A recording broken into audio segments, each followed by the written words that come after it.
အားလုံးပဲမင်္ဂလာပါရှင်ခိုင်းကော့ server လက်ဆက် channel ကနေအားလုံးကိုပြန်လည်ပြီးတော့ကြိုဆိုလိုက်ပါတယ်ဒီနေ့မှာတော့ခိုင်းကော့လုပ်ငန်းခွင်သုံးစာအုပ်ကိုအဆက်လေးတင်ပြမှာဖြစ်ပါတယ်အဲ့တော့ဒီနေ့ကကြတော့အမတို့ခွဲခါခဲဝမူစကားရှိဆိုတဲ့ဒီနိခီလေးကိုအတူတူဖတ်ကြည့်ကြမယ်ပေါ့နော်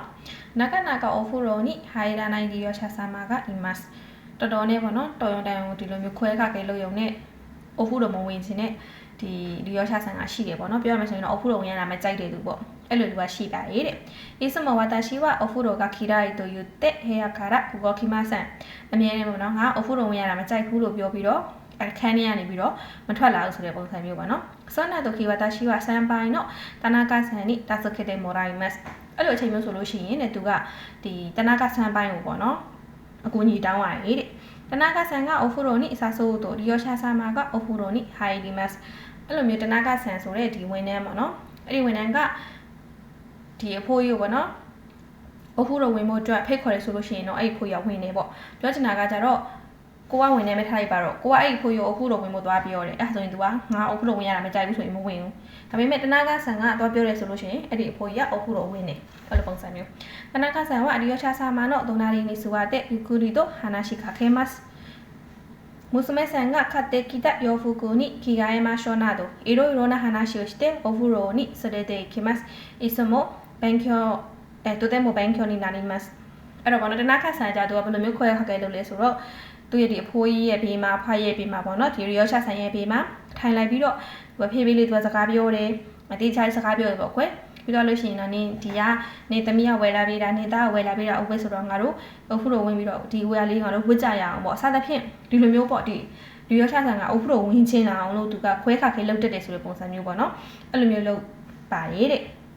ကြောင့်မလို့သူကပေါ့နော်အမြဲတမ်းဒီတနာခဆန်စီကနေပြီးတော့ခွဲခါခဲလုပ်တာလေးလာရဲဆိုတဲ့ပုံစံမျိုးပေါ့နော်အဲ့တော့အမတို့ဒီရိတ်တာမှလည်းရှိရပေါ့နော်တချို့ဖိုးဖွားတွေကကြာအဲ့လိုမျိုးအဖုတော်ဝင်ရတာမကြိုက်တာတော့အိမ်သာသွားမယ်လို့ခေါ်လို့ရှိရင်မသွားတာမျိုးပေါ့အဲ့လိုဆိုရင်ကိုကအခက်တွေ့ရပေါ့နော်ဆက်သက်ရချင်းဆိုပိုးဆိုးတယ်ငါတို့ဘယ်လိုခွဲခါခဲလောက်ကမလဲမသိဘူးပေါ့အဲ့လိုဆိုလို့ရှိရင်ကိုယ့်ရဲ့စမ်းပိုင်းတွေကဘယ်လိုမျိုးခွဲခါခဲလောက်လဲဆိုတာကိုကကြည့်ပြီးတော့အဲ့လိုမျိုးလေးစူးစမ်းကြည့်ပါတွက်လိုက်ဒီအကြောင်းလေးပြပြထားတာပါဟဲ့ဒါဆိုရင်တော့အမတို့ကအခန်း16ရောက်ပြီပေါ့နော်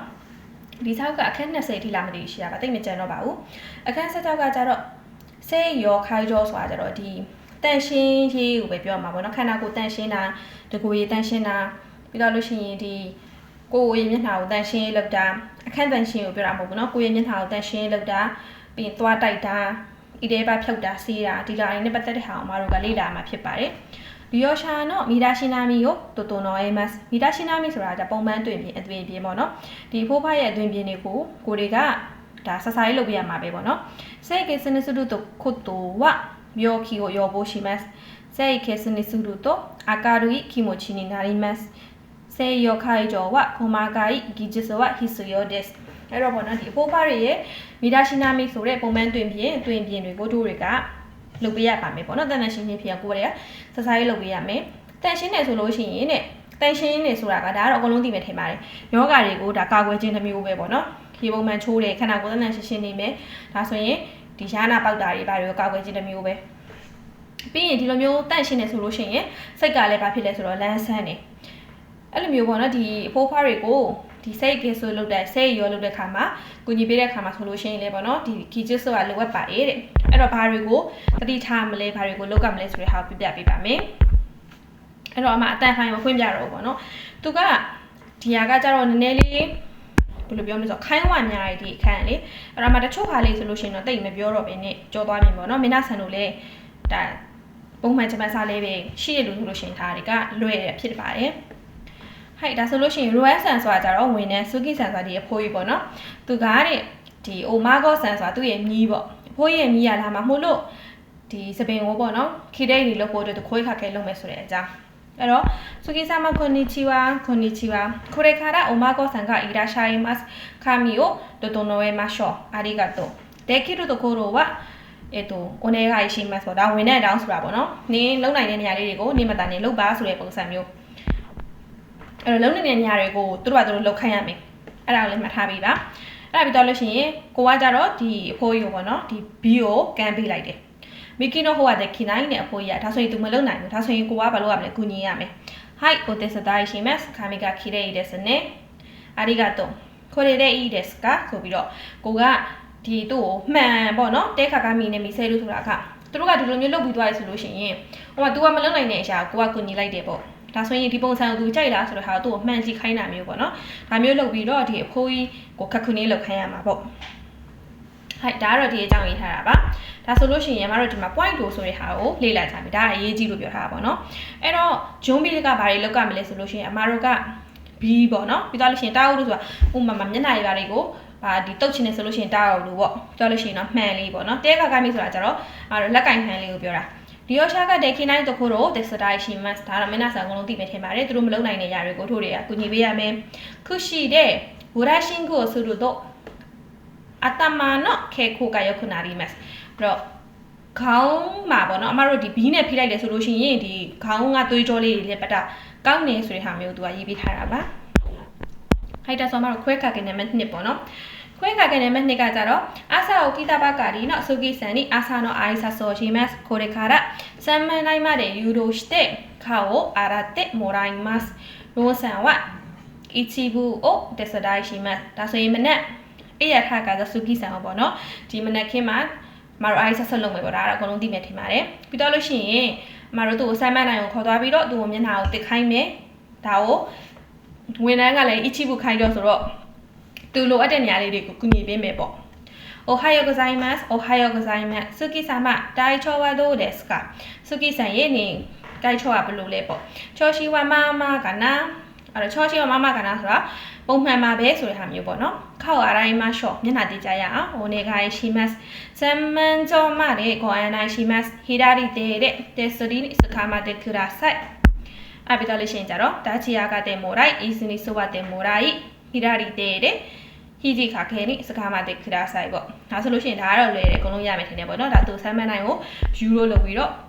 ့မျက်နှာတက်ခိုင်းမှာယူကူဒီဆိုရတဲ့ခရာဆိုင်ခါဝါရတဲ့ခရာဆိုင်ဟိုက်တောက်ဒူဒက်အာအီကီမိုချီတာမိမိの後ろも拭きましょう終わりましたありがとうきれいになりましたねはいဒါဆိုလို့ရှိရင်တော့မတို့ point 2ဆိုတဲ့ဟာကိုဖတ်ကြည့်ကြမယ်ပေါ့နော်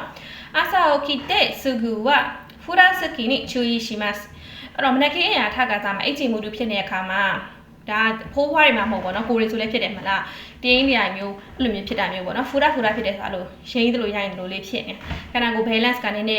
းဒီကြမဖြစ်သေးတာပေါ့နော်အဲ့တော့ဒါအောင်မတို့သတိထားရမယ်ပေါ့အရာခါစားအရာထကစားမှာဒီလိုမျိုးခန္ဓာကိုယ်ဖြစ်တယ်ဆိုတဲ့ဟာအောင်မတို့ကသတိထားရမယ်ဂျီဘိုနိုင်တဲ့ခိနိုင်တခိုရိုတက်စဒိုင်ရှိမတ်အဲ့တော့ကိုဘာမလို့သူတို့မလို့လည်းရတယ်ကိုညီပေးမယ်ခဲဆိုခုနဟိုခါရဟိုတဲ့ခါရတာကိုဆဆာရဲတဲ့ခိုင်ကျော်ရှိမတ်ဒါကလုံးသိမယ်ထင်တယ်ပေါ့နော်သူတို့လေးဖြတ်တဲ့ဘက်မကောင်းတဲ့ဘက်ကနေပြီးတော့အမတို့ကခန္ဓာကိုယ်ဆဆာရဲလုပ်ပေးရမယ်ရီယောရှာနိခါခုနစ်တဲ့မိုရိုင်းမတ်ဆိုတာじゃခုနပြောသလိုမှန်ကြည့်ခိုင်းတာမျိုးပေါ့နော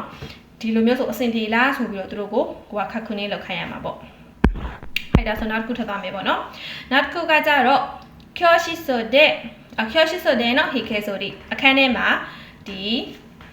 ီမုတ်စိတ်ငွေရိတ်တဲ့ဟာပေါ့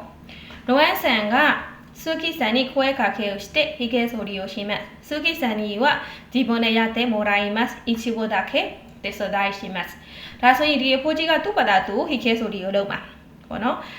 လိုအပ်တဲ့နေရာလေးတွေကိုကူညီပေးမယ်ပေါ့スーキさんはヒゲを剃りましょうお願いしますスーキさんに電気紙剃りを渡すဆိုတာဒီလျှက်စစ်နဲ့မုတ်စိတ်ရိတ်တဲ့ဟာပေါ့နော်အဲ့ပြီးတော့လို့ရှိရင်じゃမိကေကဒေခိနိုင်ဆိုတော့သူမလုပ်နိုင်တဲ့ဟာတို့တွေကလုပ်ပေးမယ်ပေါ့はいお手伝いしますいかがですかဒါလည်းခုနပြောတော့ခက်ခုနင်းလောက်ခိုင်းတာပေါ့နော်いいねありがとう髪を拭いてくださいပြီးတော့လို့ဆိုပြီးတော့ごめんなさい顔を拭いてくださいဆိုပြီးတော့သူကမျက်နှာတက်ခိုင်းတာပေါ့နော်မျက်နှာတက်ခိုင်းတယ်လို့ပြောရမလားဒီအမတို့ဒီပုံစံလေးတက်ဖြစ်တဲ့အတွက်ဒီမျက်နှာမှာအမွှေးတွေအမြင်တွေပါရှိနေရပါပေါ့နော်အဲ့လိုမျိုးဆိုတော့အဲ့ဒါတွေကိုအမတို့ကတုတ်ခိုင်းတာပေါ့ပြီးကြရိုးရှုံးဆိုတာကြလိုရှင်းပေါ့နော်မျက်နှာကိုဒီဟိခဲဆိုရင်လှုပ်ထားဖြစ်တဲ့အတွက်မျက်နှာအဲ့လိုတို့ဘယ်လိုပြောရမလဲကျန်းဖြစ်နေကွယ်အဲ့ဒါအောင်မတို့ကဒီလိုမျိုးလို့ရှိနေပါလိမ့်တာပေါ့နော်ဒါပါပဲဒါမခတ်ပါဘူးဟိုက်ဒါဆိုရင်ကိုက point 2ဆိုတာဘာပြောလဲဆိုလို့ရှိရင်ကြတော့ခိုင်ကော့ရှော့ကူကခါမီဆိုဒီစခတ်တယ်ဝဤခဲမဆန်အဲ့ဒီဟာကိုကြည့်ရမယ်ပေါ့နော်ခိုင်ကော့ဝင်နန်ကဒီမုတ်စရိတ်တံကိုတဲ့သုံးလို့မရဘူးလေဒါကသူကဘာသဘောလဲဆိုတော့ဒီယောရှာနော်ဒန်ကီခါမီဆိုဒီစခိုင်းမတ်ပေါ့နော်ပြီးဒီဖိုးဖားရဲ့ဒီသူတို့ထည့်စမုတ်စရိတ်တံသုံးမယ်ပေါ့သူ့ဘာလို့လုံနိုင်တဲ့သူပေါ့နော်သူ့ဘာလို့လုံနိုင်တဲ့သူပြီးတော့ဒီလျှက်စစ်နဲ့ရိတ်တဲ့ဟာကကြတော့အမတို့ဒီပုံမှန်ဒီမုတ်ဆက်ရိတ်တံလိုမျိုး အာဘူးနိုင်တိတ်မဖြစ်ဘူးပေါ့နော်ပြီးသူ့ဘာသာသူဒီလိုမျိုးလေးသူပါးလေးမှာပွတ်နေရုံလေးကိုပဲသူကအမွှေးလေးတွေကလို့စားသွားပြီးတော့သူတို့ရဲ့ဒီခန္ဓာကိုယ်ရဲ့ limit ကိုသူတို့သိတယ်ကွယ်။ဒါမှမဟုတ်တက်နိုင်တဲ့များတန်းခိဒီခမိဆိုဒီဆိုလို့ရှိရင်じゃသူတို့ပဲရှိခိုင်းဟိုကနာဟီတုံးတော့တန်းခိခမိဆိုဒီကခင်းရှိဒါပေမဲ့လို့ခိုချင်းဟာပဲသုံးရမယ်။သူများဟာတွေကိုသူ့မှာမရှိလို့ဆိုပြီးတော့ဥမာ A ဆာမဖြစ်လို့ဆို B ဆန်းဟာယူရှူပေးလိုက်ဒါမျိုးမရဘူးပေါ့နော်။ဒါလို့ဆိုတော့ဒီဟာကအမတို့ဒီယောဂတွေကိုကူးဆက်စေနိုင်စေတာဖြစ်ပါရဲ့တဲ့။ဟိုက်ဆိုလို့ရှိရင် hige ဆိုဒီတော့ဟိုပြီးသွားလို့ရှိရင်အမဒီဗီဒီယိုလေးကိုရက်လိုက်ပါမယ်အဲ့တော့ hige ဆိုဒီတော့ဟိုကကြတော့မခတ်ဘူးပေါ့နော်အမတို့ဒီမြန်မာပိုင်းမှာတင်ခဲ့ရတယ်လို့ပဲမုတ်ဆက်ရမယ်ဆိုရင်ဘာလုပ်မလဲဆိုတော့ဒီအရှိပြတွတ်နေတာတွေကိုဖြန့်မယ်ပြီးသွားလို့ရှိရင်နည်းနည်းချင်းစီရိတ်မယ်ပေါ့နော်အဲ့ဒါပြီးသွားလို့ရှိရင်ကြတော့ဒီတောက်နဲ့တုတ်တာပေါ့နော်ဒါကတော့အဖို့တော့မဝင်းတဲ့သူမျိုးပေါ့နော်ဒါဆိုလို့ရှိရင်တော့ဒီမှာစပင်မွေးတွေဒီမုတ်စိတ်မွေးတွေကတ်နေရရှိမှာဆိုလို့ဒီပါစက်တော့ white ပေါ့နော်ပြီးတော့ဖြစ်နေမေးစီနေရတယ်ဒါတွေကိုတုံမယ်ပြီးရင်တို့မှဒီလိမ့်နဲ့ဟာတွေပါရှိရဆိုလို့ရှိရင်လိမ့်ခိုင်းမယ်ပေါ့ဒါဟုတ်ပဲပြောထားတာပါဟဲ့ဒါဆိုလို့ရှိရင်နောက်ဗီဒီယိုမှာပြန်လည်တွေ့ကြမယ်နော်မင်းနာဆန်မတန်းနေ